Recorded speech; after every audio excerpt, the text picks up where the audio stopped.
Hey everyone! Today we have an interesting task to solve. It's least common multiple. Given an array of integers, create a function that will find the smallest positive integer that is evenly divisible by all the members of the array. In other words, find the least common multiple. To be sure that we did everything correct, we have to pass some tests. Before start, we need to understand what is a common multiple. Well, this is a specific amount of values that can be divided by one value without the remainder. But how to find the smallest common multiple? The easiest way to find it is to multiply all the values and the result will be the common multiple. It's quite easy, right?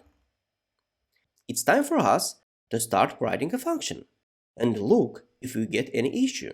Now, if we run some tests, we will get the accepted result on the second and the fourth call. But look at the rest of calls. Something's wrong here.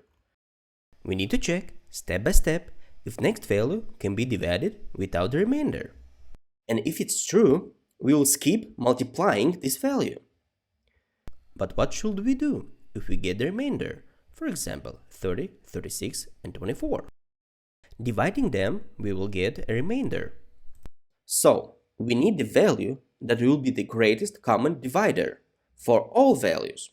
But how to find the greatest common divisor? Well, we will create a function that is playing around with the remainder. And if there is a common divisor, it will return the value. But if not, it will return 1.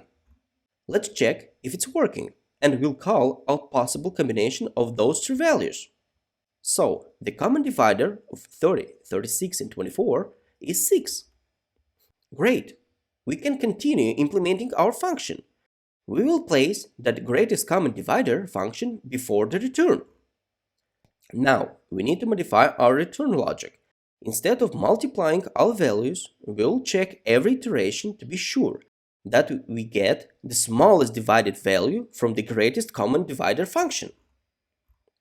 And here we go!